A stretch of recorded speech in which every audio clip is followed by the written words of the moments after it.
Broad Street. Oh, my dear Lord. I couldn't be more unhappy because the Eagles are on a win streak. That is terrible, Jay. Hey, welcome to Fly Eagles Fly podcast here. Tuesday night, as always, 9 p.m. Eastern Standard Time on the Good Coast. Coming at you is Corey Alexander along with Jay Bliss. And Jay is always in bliss when the Eagles win, of course. So, 100%. welcome, ladies and gentlemen, here to, again, the Fly to Fly podcast on the Broad Street Misery Network, the misery part I love.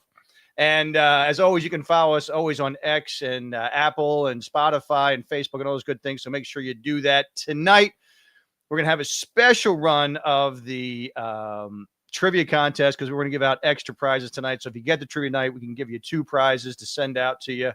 So listen up for that trivia coming up soon.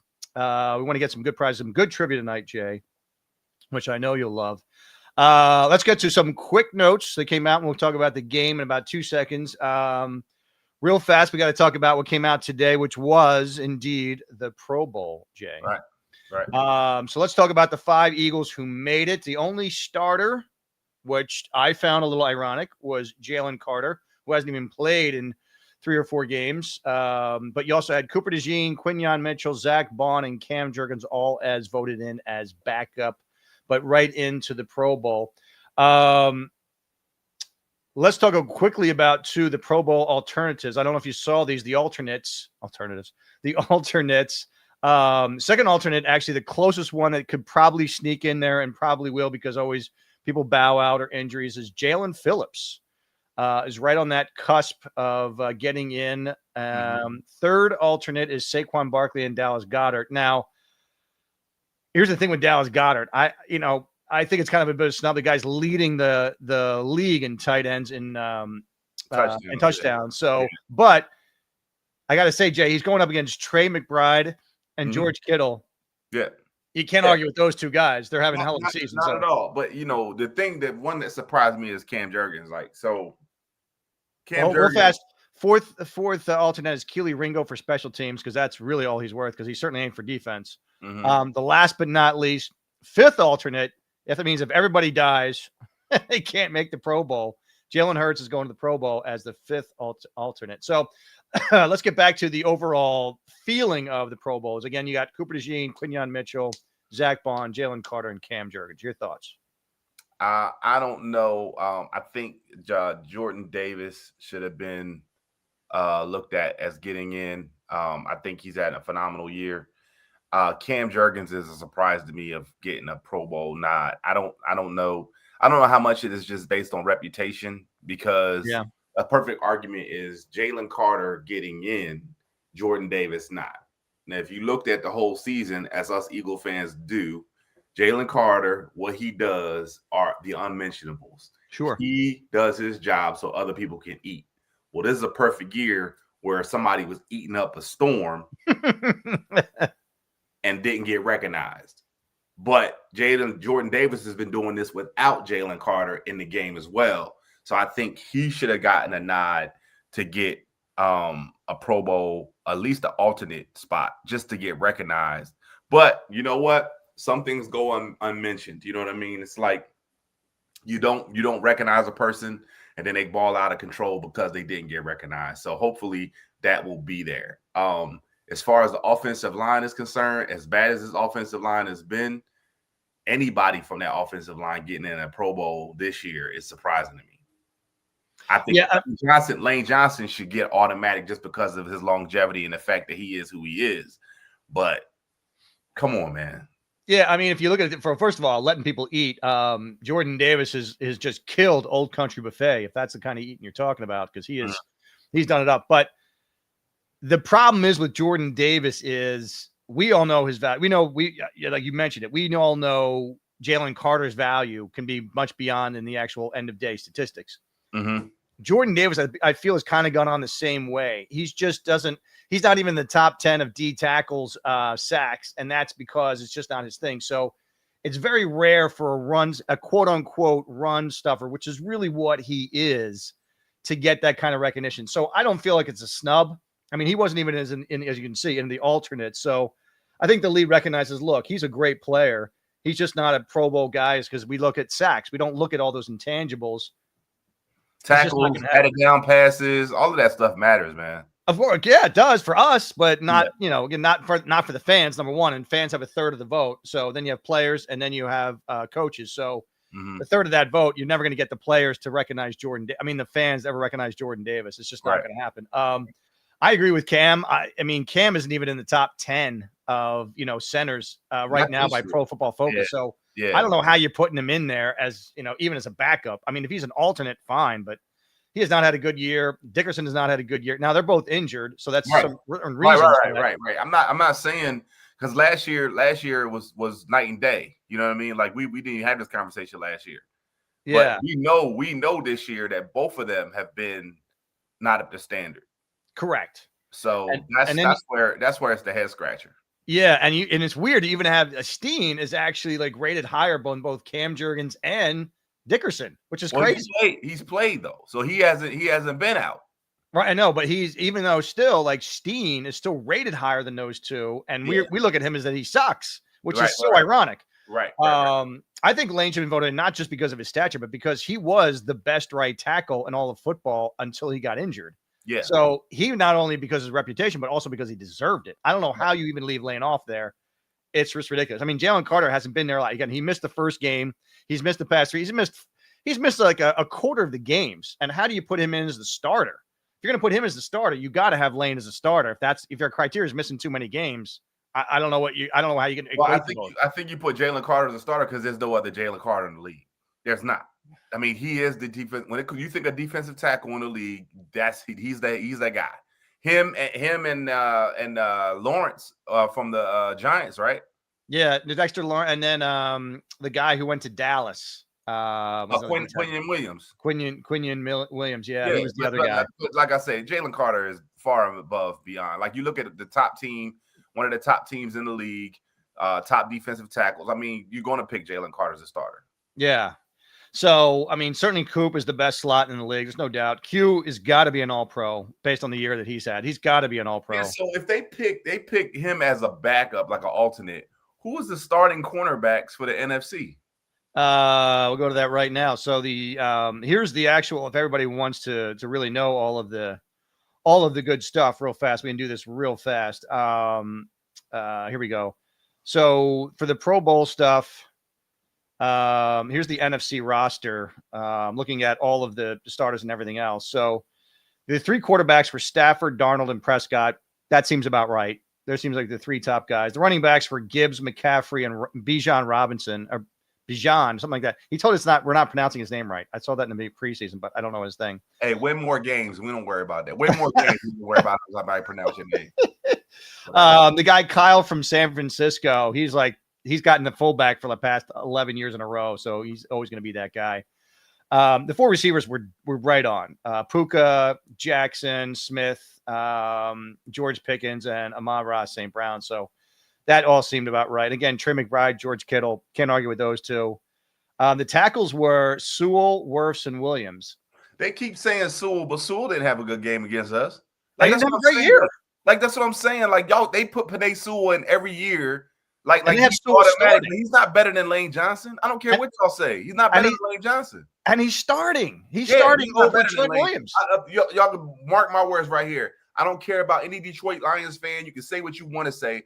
Penei Sewell is not better than Lane Johnson. And I guarantee you Lane Johnson gets in the Hall of Fame faster than Penei Sewell will. I don't think Sewell's ever going to get in the Hall of Fame. That's what I'm saying. Like, don't let the media fool you. There's no better tackle in the NFL better than Lane Johnson. Yeah, they're getting it twisted, man, with this Stool guy. Just because he's drafted in the first round, I just not buying it. Lane was drafted in the first round. Yeah, but I think because Sewell he's in this great offense in Detroit, and he's right first round. We got to give it to him all the time. He ain't better than Lane Johnson. And when we played against him, he proved it because Lane didn't give up. Lane didn't give up a sack. I know. Sewell did. Yeah. The guards were Tyler Smith, Joe Thurney, and Chris Lindstrom, all pretty worthy. Thurney, I don't know. Like, he came over, started for the Bears. He was kind of old, but I guess he had a good year. I'm not sure, but that's what they put. The starting center was Dahlman from the Bears. So I heard is having a very good year. So that sounds about right. Cam, I don't get. On the defensive end side, it's Hutchinson, Parsons, and Lawrence. You can't go wrong with them at all. They look terrific. Carter, Leonard Williams, and Quinion Williams. I told you those are the three guys. Your linebackers are Brian Burns, who's leading the NFC in sacks, so that makes sense. Jared Verse and Byron Young, the two Rams guys who are just balling out this year. So Jack Campbell and Zach Bond both make sense. Cornerback, you got J.C. Horn. Okay, for the Panthers. Yeah, I mean, I heard he's having a very good year, but okay. Yeah. Devin Witherspoon from Seattle, also I hear is having a good year. Then you have Cooper DeJean and Quinyon Mitchell. So I think Witherspoon, he has had the past couple of years, he's looked really good. I don't know if he's better than Q. And as far as J.C. Horn, I don't know if he's better than Q. So are they very good? Absolutely. Are they better than Q? But here's the thing. They're not throwing at quick Q either, though. That's the thing. They're not throwing at Q, so he doesn't have as many pass deflections or breakups. Correct. These other cornerbacks would have. So that's the key right there. But time will tell. After a while, they just start penciling them in every year. It's like, well, he doesn't have much statistics because nobody throws to him. Nobody throws to that dude. Yeah, right. Here's the worst irony. Speaking of Pro Bowls, your starting safety is Kevin Byard, the Chicago Bears. Wow, what a slap in the face. So Eagles got rid of him 2 years ago. He went to the Bears last year and it was okay. He wasn't terrible. He was okay. And this year he is having apparently a very good year. I looked that up and he's leading the NFC in interceptions with 6. Yeah. So he's having a hell of a year. Antoine Winfield Jr. is the other safety. The strong safety is Budda Baker, which he's there every year, whether he's good or not. So there's that. So that's where it is for as far as your NFC starters. I thought that was pretty interesting. So Jordan Davis, we talked about. I also said, I mean, he's not going to make his linebacker, but you got to talk about guys like Nakobe Dean, who is when you change a defense like he did. Yeah, Pro Bowl aside, but you're talking about a guy who literally should be getting some feelers about the league. As you pointed out, the only thing that's coming up with him at the end of the year is his ability to stay healthy, and that might be the straw that breaks the camel's back as far as Eagles bringing him back. Because it's one thing to have Dean changing your defense. This guy's valuable, but if he can't stay healthy, you can't have him on your team. Yeah, we'll see. We'll see what how he does. I think there should have been an honorary Pro Bowl to BG. The fact that he has 3 sacks on 15 snaps. Come on. Yeah. How do you? Hey man, here's the thing. This is how I look at Pro Bowl.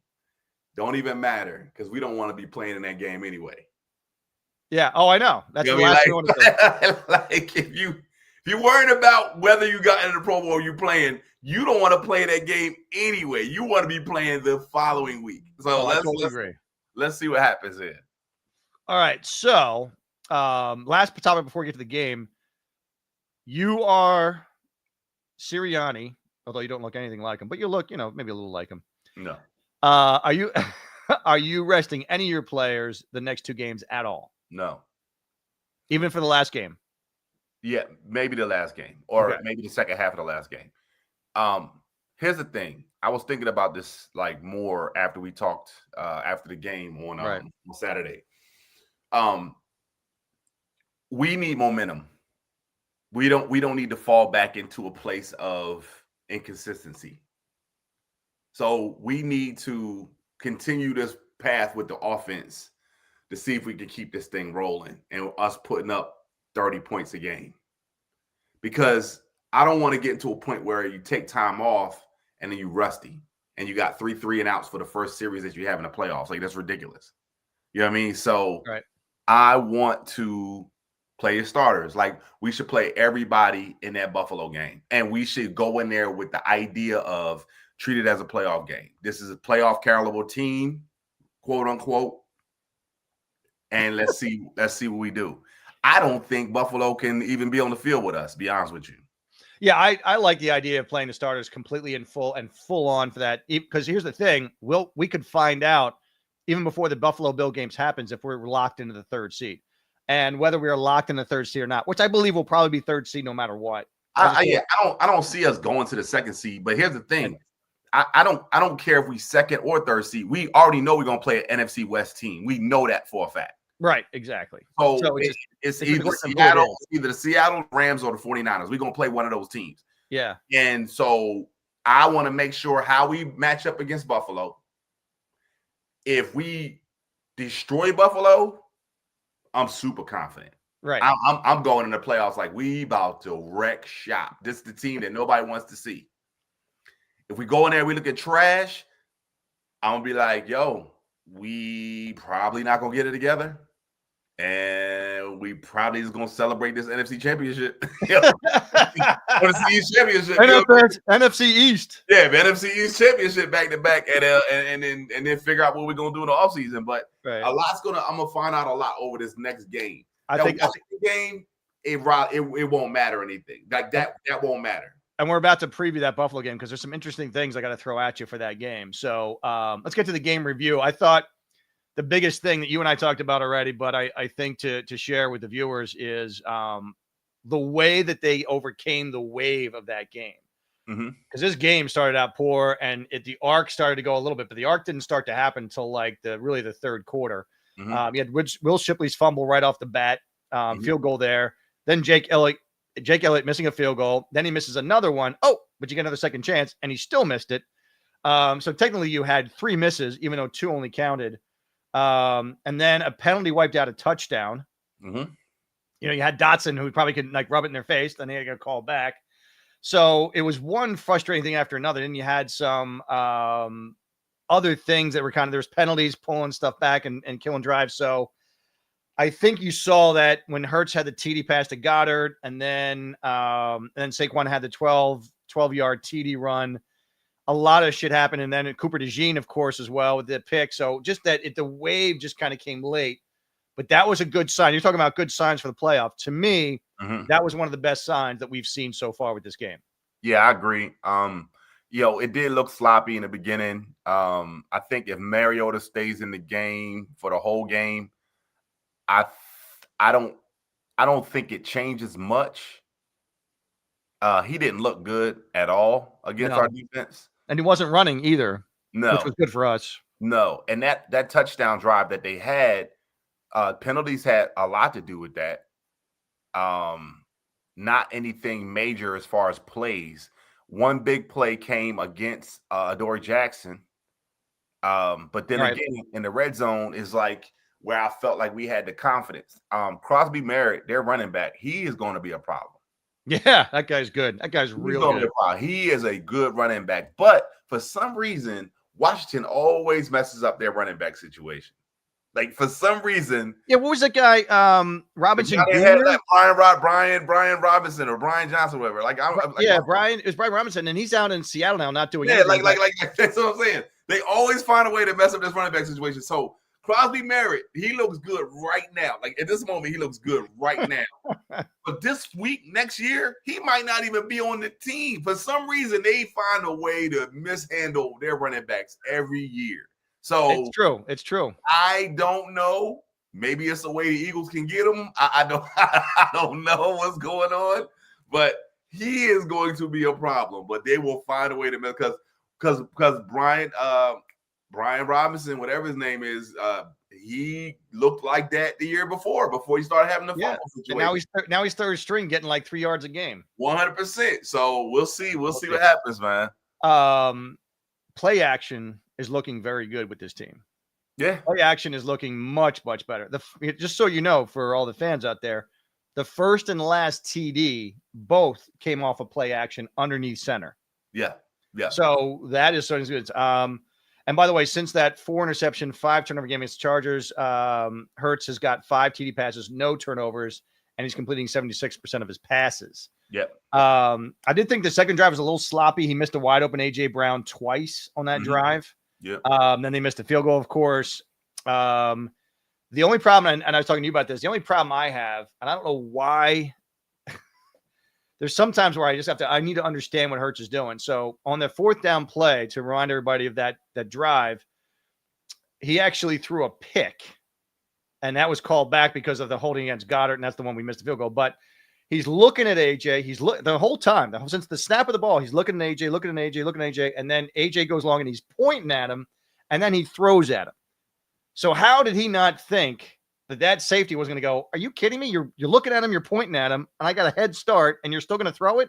And it was an easy interception. It wasn't like he had to stretch or something or just tip it. He caught that ball almost like a fair catch. So why would you literally stare somebody down, point him, and then still throw there? Because he was running to his left. He's running to his left. There's only one side of the field he can go to. He's not going to stop and throw it back over to the right. It's no way you can do that. You only had one option. But you only had one option. Well, why are you pointing him? Why are you like staring him Because, down? Because if you look at the play and you look what happened with AJ, he did a hook route, right? He did the hook first. That wasn't there. And when he saw him running, he went like this. He just scooped around and went up the field. So he was leading him to try to give him the ball. But the thing about it was you only had one option. Here's the thing. AJ Brown's a big dude. He might have felt like, hey, man, it's between him and the safety. And you know, I like my chances at times when you throw the ball up there to AJ because it's like somebody gonna get hurt. Like, you know what I'm saying? Like, so I get what you're saying, but he only had one option. When you run into that side, you cut the other half of the field off. You can't turn back and throw it this way. That's an interception anyway. Yeah. So, you know, I don't know. Maybe he already saw the hold. Maybe he saw the hold on Dallas Goedert. I don't know. Yeah, okay. So hopefully he did. Well, either way, you had a false start by Fred Johnson here and there. Another false start on the tush push by Fred Johnson. So there's a lot of sloppiness in the first half. And then, of course, as we've talked about all season long, before Barkley got going a little bit second half, I mean, the amount of runs that gain nothing or negative yards is absolutely driving me up a wall. And how they keep calling these runs in the middle where there's just nothing. There's literally nowhere to go.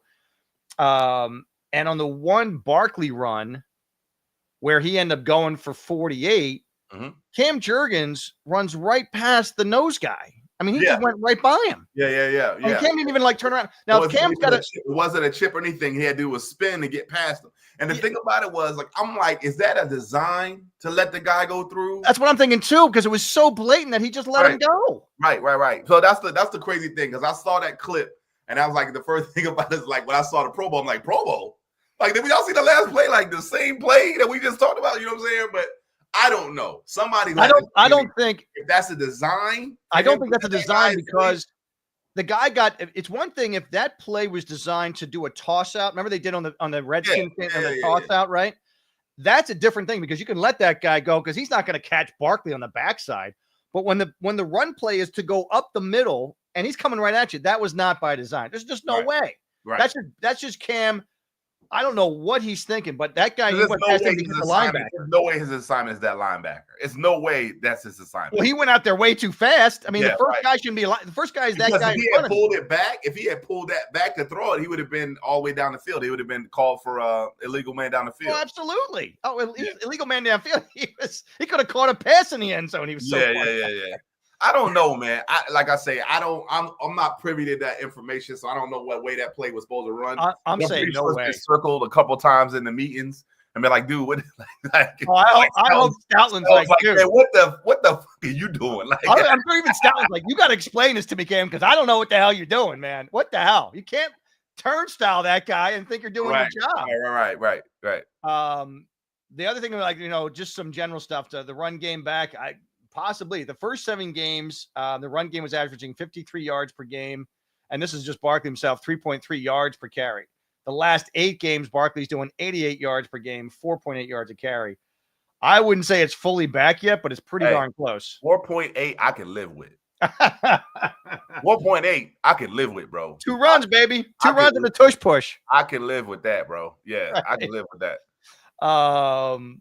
All right, so quick trivia, but this won't be the trivia of the night. But and by the way, please cut Ringo. I know he's like an alternate for the special teams, but dude, I mean, just he's tackling the guy in the end zone to give up the TD. I mean, come on, man. He is just an awful, awful cornerback. BG is a legend, but here's the thing, and I mentioned this guy's name before. So BG has 3 sacks right now at the age of 37. There's only one guy over the age of 37 that had more sacks than him in their entire career. Who was that? You talk about the entire NFL? No, in the Eagles, just for the Eagles organization. Remember, he was a Hall of Famer, not from the Eagles. Okay. You can say it because it's not their trivia question tonight. Oh, yeah. I think we talked about this one before. Somebody hits your car. What do they leave? Richard Dent. There it is, Richard. That's Damn, that's crazy. Easy All the way layup I back give him. then, yo, from 90, 92, 91. 97. Or 97, he had 97. 4.5 That's even later. That's like towards the end of Buddy's years. That wasn't even Buddy's. 97. That was Ray Rhodes. Ray Rhodes, yeah. Damn, dude, that's just crazy, dude. 97. Ray was on his roads out of here, by the way. Yeah, dude, that's crazy. But Richard Dent had 4.5. So if BG gets 2 more, he will take that title away from Richard Dent, and we'll see how that goes. Let's talk about Jake Elliott before we get in the game. Jake Elliott, his last 9 games, he's missed 7 field goal attempts, going 11 for 18 during that span. His first miss Saturday was a pedestrian 43-yarder. The second was 52-yarder, and after the penalty, following a 57-yard miss. 3 misses, 2 counted. So he's now the first Eagles kicker to miss 7 field goals in a 9-game span since David Akers. No, I don't think he ever did that. No, he's definitely never did. Well, towards the end, David was like that too. Like, yeah, a little bit. Maybe like you know what I'm saying. Like, well, speaking of Ray Rhodes, this was a 97 as well. That was Chris Bonio. Remember him, Chris Bonio? Hey awful. Man, listen, man. So like, he and his great 61% accuracy week 7 is the worst an Eagles kicker in a 9-game span since Roger Ruzek. Roger, who framed Ruzek, was 6 for 12 in a 9-game stretch in 1992. Right. So it's bad. I know. So I will say this now because I don't have to do this next year. Thank you for everything, Jake. Happy trails to you. Like, dude, if you know what I mean, like, thank you for everything. Like, if Cody Parkey don't get hurt, we never know who you are. You understand what I'm saying? Like you come in, like, save the day, become the kicker. You're kicking the Super Bowl to put us up by 8 was probably one of the biggest kicks of your life. And dude, you've been holding it down for the longest time. You know what I mean? But, everybody got to come to that point, man, and they got to be like, they out of here. You know what I mean? I still see number 2 jerseys in the stands. People still revere David Akers. And then they'll do the same thing for you, Jakey. But you gotta go. Hey, man, listen. Right now, you're looking like. Well, here's the thing. This is out of here, man. And this is what the bad trend is. Before this year, he was 92% inside 50 yards, and that's what you want from your kicker. Yeah. Anything within 50, you got to be in the 90 percentile, without a doubt. This year, he's 81%, which is bad. The league average is 91%, so it's real bad. And I got to tell you, man, this is brutal. So he was 8 for 9 from 56 yards and out in his first 7 seasons. The last 2 years, he's 2 for 8. This is what I don't want to happen. Hit me. I don't want him to be the reason why we go home. Oh, can you imagine if that scenario comes up? Because I think his legacy deserves better than that. You understand what I'm saying? Like, I don't. That's what I don't want for him. Like, I don't want him to miss a kick and we lose a game because of it. Like, that'd be like the end of the game. Like, if he makes this, we go on. If he misses it, he misses it. Like, that'd be the worst way for him to be remembered on this team. So I'm praying that he gets it together because like he's done so much for us, man. Like, you know what I mean? But I don't want that to happen to that dude. God forbid. I hope he didn't just jinx us, because if that comes down, I'm just saying. That's what I do. If that does happen. No, if it happens, it happens. But you hear me on the record saying that's what I would not want that to happen for him, because he deserves better than that. And you know how we are as fans. We always think about the last thing. You know what I mean? It's kind of like McNabb. You know what I mean? Like, people always talk about the end of McNabb. Like, oh, McNabb never won a Super Bowl. Like, yeah, man, but you wasn't saying that. We was in the championship game every year. You know what I'm saying? I love how this guy's like, listen, I don't want anything to happen bad to Jake. I want to say this to him. But meanwhile, the 10 minutes early, he's like, listen, this guy's got to leave. He stinks. Hey, this is your last year. This your last hurrah, baby. Listen, I'm not saying I'm not appreciative. I'm just saying, hey, man, You gotta go. You gotta go, man. Like, Yeah, like trash talking him. Then like 5 minutes later, he's taking him out to dinner. All right, you suck, but what do you want for dinner? You anything? Hey man, you gotta go, bro. Like, I mean, listen, and people, when you're an Eagle with me forever. Right. But when you hurting the team, you gotta go. I mean, I would rather revere you for the good you did rather than you being here hurting the team. You talking about Danny the fireman's going to be an Eagle for life with you? No, I'm not talking. I'm talking about good players. Now, here's the thing. I'll give you a perfect example. Jalen Mills. Yeah. Oh yeah, I love the Super Bowl year, Green Goblin. I was all on board. The year after that, I'm like, dude, you gotta go. You gotta go. We got too many bad memories right now, dude. You getting burnt on a double move every time. You gotta go. Like, you know what you remind me of? You remind me of me going through my ex-girlfriends. I loved you for that 1 year. Then you gotta go. You gotta go. You gotta go. Green Goblin was that dude for 2020, 2017, 2018 season. I think you know what I'm gonna do? I'm gonna put you in charge of my love life. That's what I'm gonna do. I'm gonna have you talk to them and say, hey, it's been real. You gotta go. Hey, listen, I got Jay Bliss on the line. He wants to tell you if you you ain't gotta go home. You gotta get the hell up out of here. You gotta go. I love you, but you gotta go. You missing too many shots. You're in Corey. You're with Corey. Once you're with Corey, you're with Corey for life, man. Don't get that twisted. That's hilarious. All right, here we go. Let's get into 4 points. We're half past the hour. Let's get into our 4 points and our game balls and our drama queens and all the good stuff we do every week. So let's start with our 4 points. Give me your first point, baby. Another great performance by the defense. Yeah. Oh, absolutely. 100%. Like this defense here. This is a Super Bowl defense. Like, you can go to the Super Bowl with this defense. You don't need to do anything else than what this defense is doing. The defensive line is good. This is out with Jalen Carter. The linebackers are unquestionably good, and this secondary is legit. 100%. And Marcus Epps has really settled down the other safety spot, so this has been really good. My first 4 point is that Hurts is back, which is nice. Been efficient. He's going back to his old ways. He's running. He's efficient. He's not doing anything crazy. He's not putting up big stats, but he's getting wins and he's being efficient. So to me, Hurts is back. I think we just get him through the Bills game, maybe a little bit of the Washington game, and then wrap him up and let's just get to the playoffs. All right, number 2 for you. Running game is the key. It's the key, man. So here's the thing. Like, here's the thing. If we're not getting 100 yards rushing, our playoff run is over. Yeah. It's no way to think for one moment. Again, like I said before, I said 2 weeks ago, if Jalen got to throw the ball 40 times, we might as well just go ahead and say we're going to lose this game. Yep. If you get into the second quarter, or if you get to the second half of a game and Saquon's only run the ball 5 times, this game's over. We lose it. Yep. It's not going to happen. We're going to lose the game. Run the ball, run the clock. You running the ball, and we get in halftime, and the game is tied, and you got 50-50, 50% passing, 50% running, I feel good for the second half. Okay. Yeah, I know. If we go to the halftime and we down by 7 and we throwing the ball 30 times and we ran the ball 4, I'm like, we losing. No, yeah. This game over. You see what I'm saying? So that's why running game is going to be key. This is why Jay Bliss and I are joined at the hip. My number 2 was the running game. I said running game. Like I said, Hurts was back in my number 1, and number 2, the running game is back. And I think that, again, even if it's not back fully, I told you I don't feel like it's fully 100% back, but it's back enough where I think the offensive line is confident. I think Barkley's confident. I think everybody's a little bit more confident. So to me, that's enough of momentum as we go into the playoffs that, as you said, we have to establish that running identity going into the playoffs. And now I think we can be confident that it's there again. Yep. Not as good as last year, but it's back. No, it's not. Yeah. Yeah. Number 3 for you.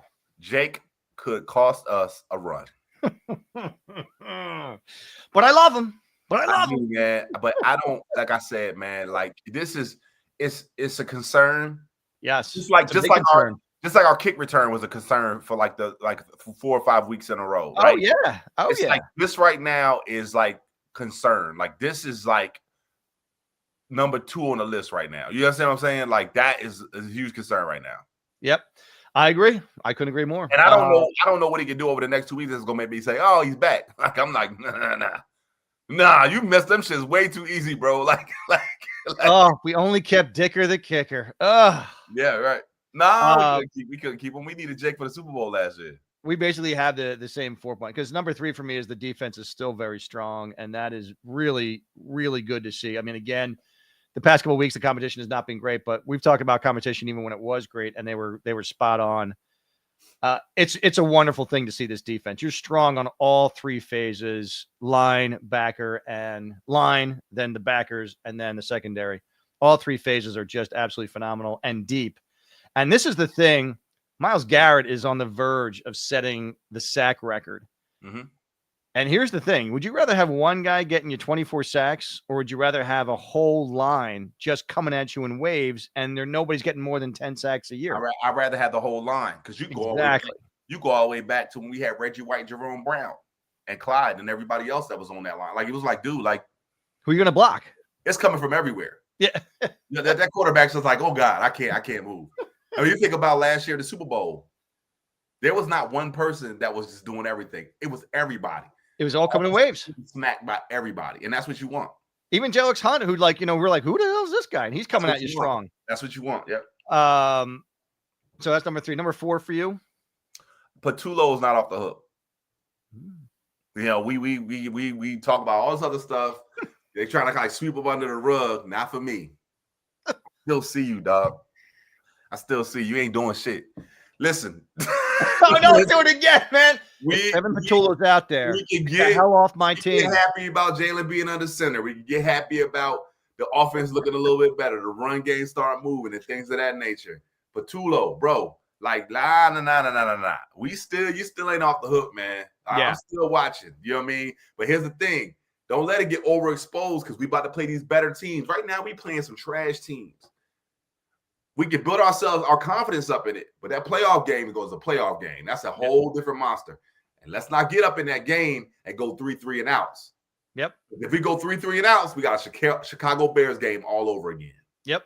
I agree. That's what it is. Yep. My number 4 is talking about Elliott is a concern. Then we already talked about, so it's all good. All right, so let's get to our game balls, and let's get back to the offense and defensive game balls. So give me your offensive and defensive game balls for these guys. Offense is Saquon. Yep.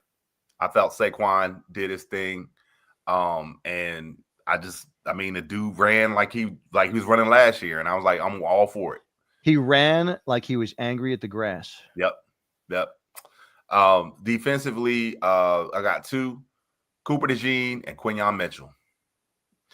Wow, man, we hang together too much. This is great. Yeah. So I had Goddard sharing it with Barkley, because Goddard's catch was about as big as and clutch as it's going to be. He drops an easy one against the Raiders, and he comes back with that catch. Are you kidding me?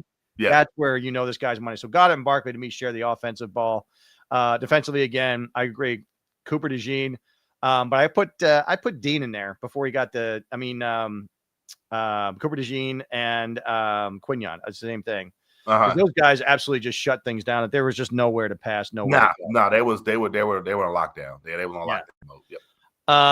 Let's go with your drama queen this week. Drama queen for me is the Commanders. You always say the team.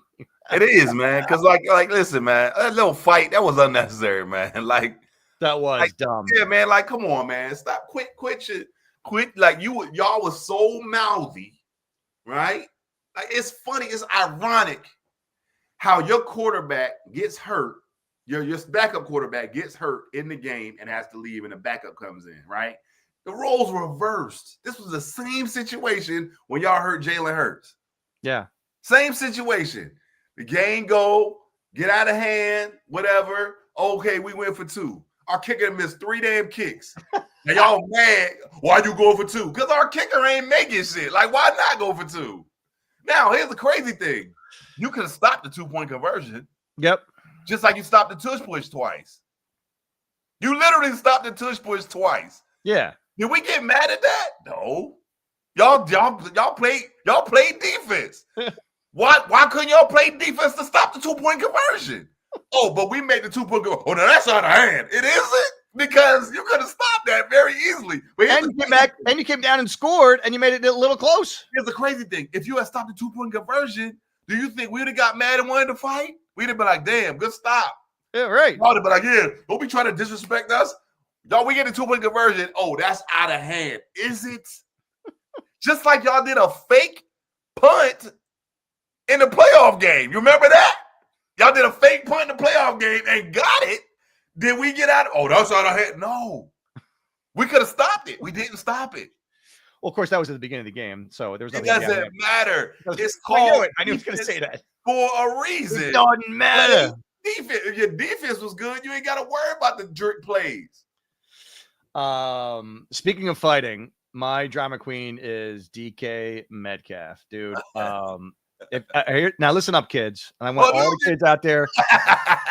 You listen too. If you ever want to screw up your career, do exactly what DK Metcalf did on his up. Now, here's the thing. Let me put a little side note. If what he said that this guy said, now he's saying he didn't, DK said he did, so who the hell knows? Everybody's gonna have their own side. Obviously, if he said what he said, I would have let him go in the stands and beat the crap out of this guy for sure. But we don't know if he did or anything. But either way, as an NFL player, you just can't. You just can't engage. You just cannot do it. Whatever he says, it's just words. You got to let it go. Right. So here's how you screw up your career. The 2-game suspension for DK has been upheld by the appeals officer. They're jointly appointed by NFL and NFPA. So now he's out for the rest of the regular season. Mm-hmm. He loses the salary for the rest of the season. And $45 million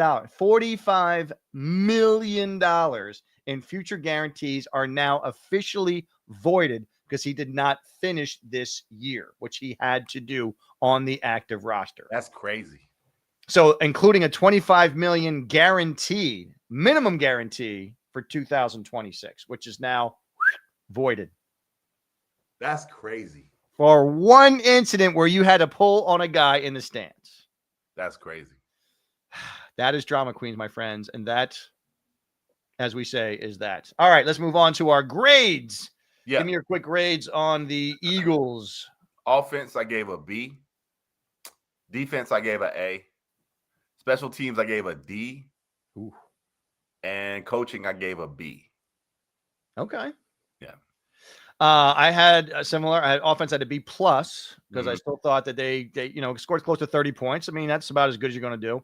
And it should have been really 35 points. Well, the beginning was iffy. That's why I kind of went B because I felt like we could have rolled. Oh, the first half was god awful for the offense. 31 ranked defense. I'm like, dude, what are we doing here? Exactly. So I agree with the first half was just god awful, but you should have had really over 30 points, which is about what you should have had. So it's really, that's why it's a B plus, because it's not on them to miss the field goal. So it's not really, I got to give them a B plus. Right. They put them in positions to make those. And plus, a lot of times when you miss that field goal, now you put the Washington out that far.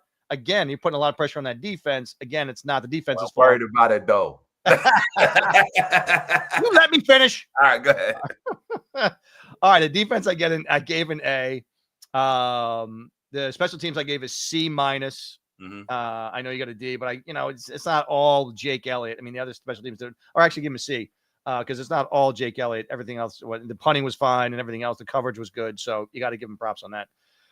Coaching, I just gave an A because, hey, look, they're back-to-back NFC East champs. That's a lot to do with coaching. 100. Yeah. So, and I know Petula's not off the hook. I get it, but with that coaching, you got to give them an A because the bottom line is: did you win? Did you get the division? Then you did your job. Right.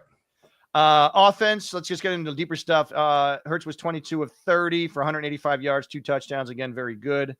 He had some misses with A.J. Brown and things like that, but he more than got the job done. Dallas Goedert, we talked about. Barkley went over 1,000 yards, by the way. We should have mentioned this earlier. He went over 1,000 yards rushing this year. Never would have guessed that. And by the way, did it before getting to even the 16th game. Yeah. That's something because a lot of people are like, oh, well, it took him 17 games. Okay, he did it in 15 games. And I would have never guessed he was that close to 1,000 yards. It just didn't seem like that all year. Right. But he had a slog, and good for him.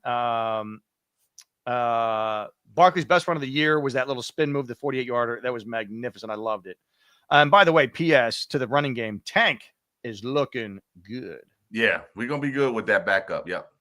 I'm thinking, man, if we pound these dudes in the playoffs, both him and Tank just back to back. That sounds crazy. Go ahead. I love that. Oh, I love that. That sounds crazy. Brown again was targeted a lot. He caught 9 of 12 targets, I should say, on 95 yards. A.J. Brown is within 70 yards of getting 1,000 yards for the season. And also Smitty is within 70 yards of getting 1,000 yards. So that'd be interesting that Barkley and if those three guys all have over 1,000, that would be the most miracle thing, because this year you never would have guessed how inefficient this offense was that they still did. And that shows you how bad Patullo is that if we had these things humming all year, they might have been 2,000 across the board. Who the hell knows? Yeah. Anyway, the O-line, let's look about just some little things. Again, Tyler Steen had a good block on the second level. Barkley's 9-0. He let her toss Washington defensive tackle Javon Kinlaw to the side when Barkley gained 8 yards. So maybe Tyler Steen is doing a little something. We just doesn't look like it, but he's looking pretty good. Dickerson led the way on a Barkley 8-yard rush. It looked like Jordan Mailata and Goddard messed up their blocking assignments, from which Barkley in the very next play got dropped. So it looks like both of those guys did not do their job. Fred Johnson continues to fill in. He failed to sustain a block when Barkley was dropped for no gain. That was all on him.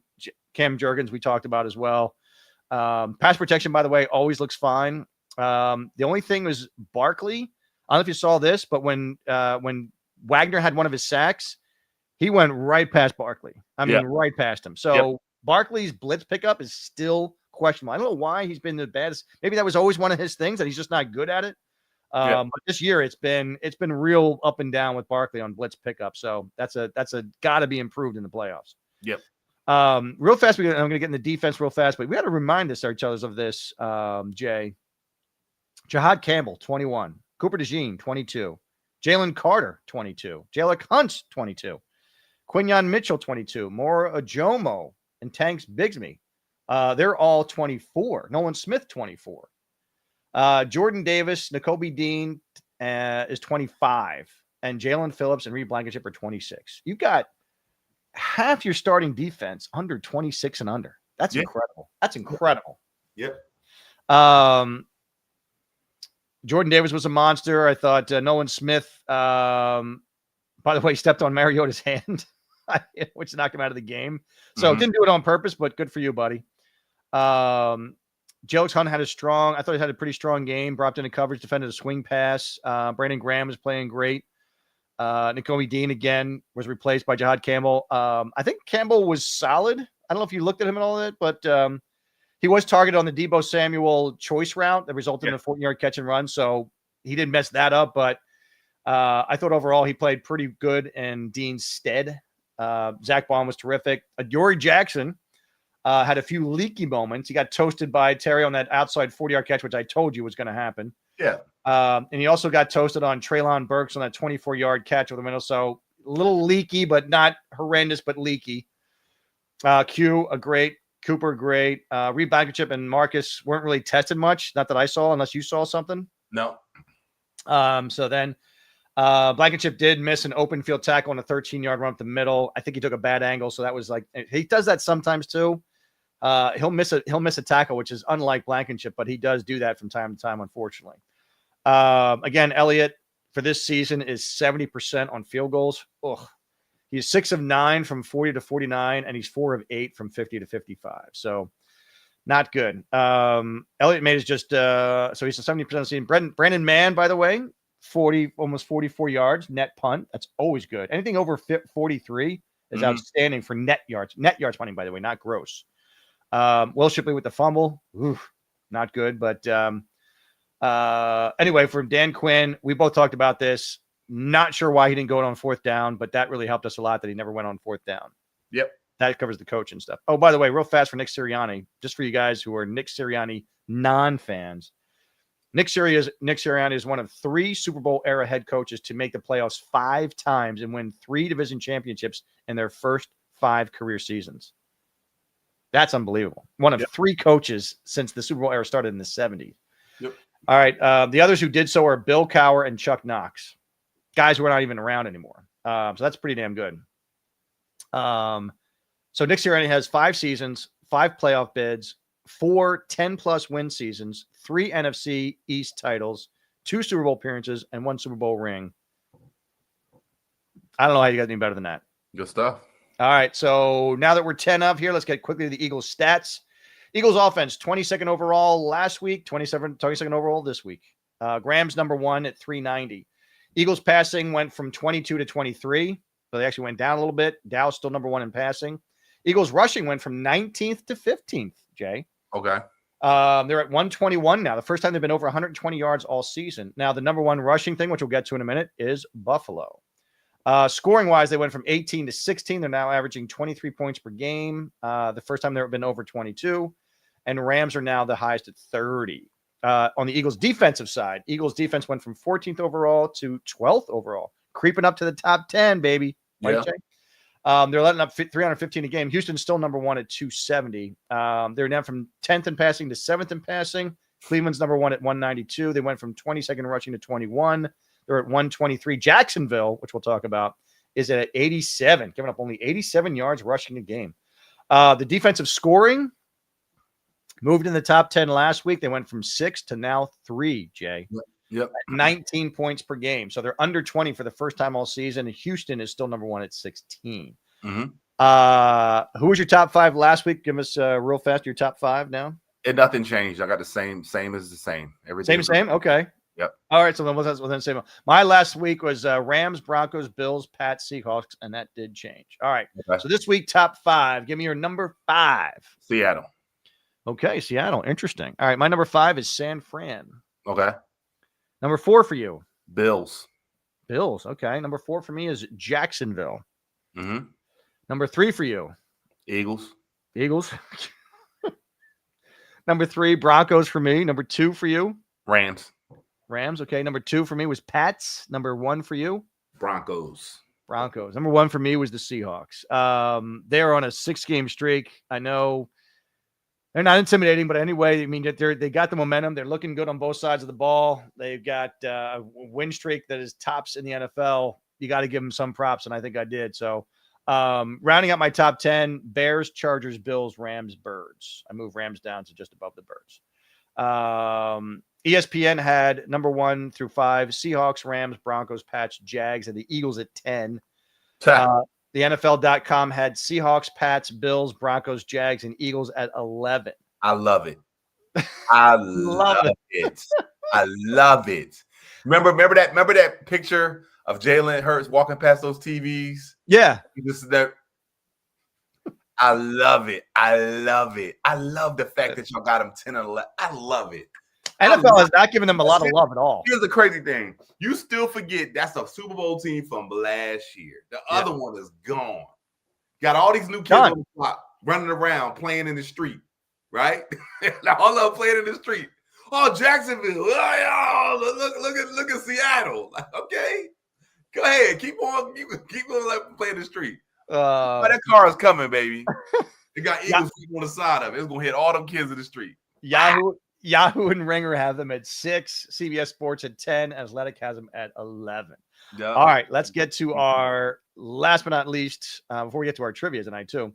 Eagles Bills preview.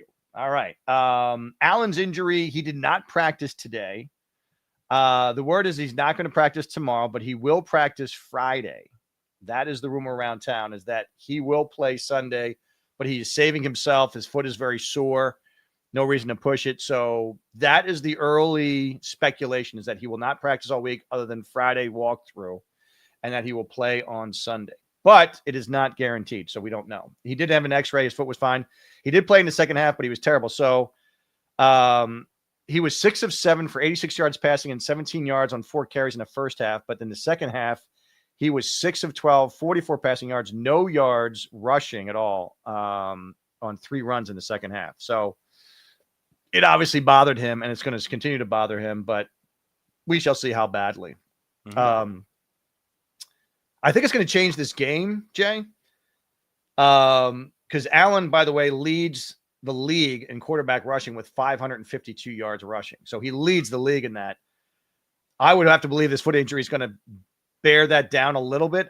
I don't know. I really don't know, but I'm guessing that it will. So that's certainly going to be interesting, by the way. And by the way, and most of that comes from scrambles. These are not design runs that he's doing. 436 yards of his 552 come from scrambling. Mm-hmm. FYI. And Eagles do have their problems containing mobile quarterbacks, as we've seen this year. Even though Vic did a nice job with Mariota on Saturday, but we'll see with this. What are we going to say? I think it just comes from. I think what he's going to do is take the approach they took with Kansas City Super Bowl. You rush 4. Okay. rush 4, and I think so James Cook, their running back, is a beast. So I don't know how we figure out how to stop the run, because that's the run we got to worry about stopping first, not the quarterback running part. Right. Because if they're running the ball, that means they're running the clock. That means they're getting down the field. They're constantly putting us in the red zone. That's not good for us at all. That's very reminiscent of what happened when we played Chicago. We just could not stop that run game, that game. Yeah, and what Jay's referring to is the Bills have the number 1 rushing offense in the entire NFL. And and there's a thing, but that's the thing I'm saying. That's kind of the other side of the coin, is that a lot of that rushing has to do with the fact that you're getting 500 yards from your quarterback. That may not happen on Sunday, but we'll see. It might not, but here's the thing. When we played Chicago, the fact that we couldn't get off the field because of the run game was was to our detriment. Right. And the fact that our offense wasn't clicking, we couldn't get anything happen. Now, I feel good about our chances against their defense because of our weapons and because of what we have on offense. But we can't allow them to just keep our defense out on that field forever. Okay. Yes, we are. Vic Fangio's unit has given up 328 yards rushing to quarterbacks. That's the 5th highest total in the league, but they were good against Mariota, so we'll see what happens. Yep. The Bills did neutralize the pass rush, including Myles Garrett, by handing off to James Cook, as you mentioned. That's the biggest thing. Yeah. So we got to figure that out. But the 26-year-old running back is rushed. He rushed for 117 yards and 2 touchdowns on just 16 carries. He's got a league best 1,500 yards. Woo! But he's also got a league high 287 attempts. So they're rushing him a lot. But of course, he's doing good with that too. So just to wrap up with this, for the Bills, their offense is overall 4th in the entire FNL. It's 18th in passing, number 1 in rushing, scoring 29 a game. Mm-hmm. All right, and we're only scoring 23. So we'll see how that goes. Their defense is ranked 11th. They're 2nd in passing. They're real tough to pass against, but they're 30th in rushing. So that brings the flip side of the coin again, Jay. Mm-hmm. If we can get our rushing game going, then they're going to rush against us. We're going to rush against them. So it might be just a big rushing game, especially if it's snowy up there. I think you'll see a lot of rushing on that stuff. Their defense is allowing 22 points a game while scoring 29. So we shall see if we can keep up our 19 points a game. I think if we hold them to 20 or under, we win this game for sure. Okay. All right. So before I get to trivia, we're getting up to the top of the hour. Give me your offensive, defensive MVPs along with your final score for the Bills. Offensive MVP for the Eagles will be A.J. Brown. And defensive MVP will be Jalen Phillips. Jalen Phillips. I love those. All right. Yeah. I do believe that because of just the leaky stuff, I do believe Saquon's going to have a game up there. I just feel that that's their weakness, and I think we're going to exploit it. So I'm going to go with Saquon on this one. And then on defense, I'm going to go with Zach Bond. I think he's going to be sneaky in the middle of the field again. I think an interception's coming, and I think he's just going to be all over the field with this. I just feel that Zach's going to be Zach's game. I think he's going to step up, and we're going to be looking really good on that side. So with that being said, what's your final score? I think the Eagles win a close one, 28-24. Okay. I had the similar one too. I have it by 4 points too, and they're driving it at the end of the game, and then they can't get to the end zone. That's what I have them with. Josh Allen just can't finish it off, but it's 24-20 Eagles. That's what I believe will happen. Right. And even Jake Elliott will hit a field goal, which is a miracle. All right. For trivia night, to close out this night, speaking of the Pro Bowl, ladies and gentlemen, here's a great question for you. Who was the first black QB voted as a starter to the Pro Bowl? In case anybody asks who was the actual first black quarterback ever to be in the Pro Bowl, that was not the same person. That was actually James Harris. James Harris was the first black QB to be voted to the Pro Bowl in general. He was also the first black quarterback to start and win a playoff game. That was James Harris, in case you all didn't know. But who was the first black quarterback to be voted as a start of the Pro Bowl? Let us know that in their comments tonight. By the way, DeJean and Mitchell are the first homegrown cornerbacks to make the Pro Bowl since who? Who was the last homegrown quarterback to make the Pro Bowl. That's a good one. I And by the way, Quinyon and Cooper are the first Eagle cornerbacks to make the Pro Bowl in their second seasons since Eric Allen. I'll give you that one. Eric Allen of the Hall of Fame. You said the last homegrown cornerbacks to make the last homegrown cornerback to be voted to the Pro Bowl as a cornerback. And I know you can put that in there. But the last time somebody in their second season as a homegrown quarterback to make it in their second season, that was Eric Allen, made it in his second season, and Quinyon and Cooper are now matching Eric Allen to do that. By the way, and speaking of black quarterbacks, I thought you'd find this interesting.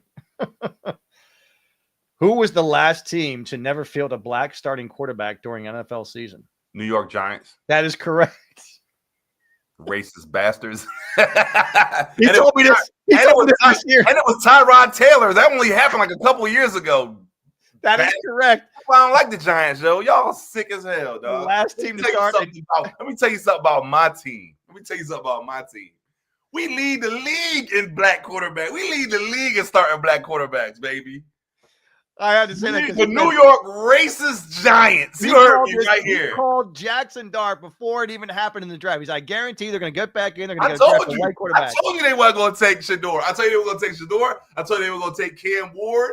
He was like, oh, this Cam Ward, he's black. They're not taking him. New York would never take him. By the last little bit of trivia, the oldest player to ever play in the NFL was George Blanda. He was a kicker and a quarterback for the Chicago Bears and Oakland Raiders, and he played until age 48, which will probably never be broken. So that was 48 years old. All right. So you're getting your trivia questions. Who was the first black QB to be voted as the starter of the Pro Bowl? And DeJean and Mitchell are the first homegrown quarterbacks to make the Pro Bowl since who? Those are your two trivia. So you can answer them on any platform, but typically Facebook is easiest. Put it in the comments. We'll send you out. Again, we're going to double up for Christmas time. You get to pick 2 prizes for yourself if you're the first to answer correctly. That's going to bring up our night on the Eagles Fly podcast. Thank you for watching here on the Broad Street Misery Network. By the way, to get that swag, it's broadstreetmisery.com. Feel free. We got a lot of great stuff. There's good Eagle stuff. We got, bad shit on the Cowboys too. So if you hate the Cowboys and you like some bad shit on them, there's some great stuff there too. You can catch us on X, Apple Tunes, Spotify, Facebook, Instagram, TikTok, and YouTube. Any of those platforms, check us out. We love that you followed tonight. Thanks, everybody, for tuning in tonight. We will see you next week at 9 o'clock Eastern Standard Time.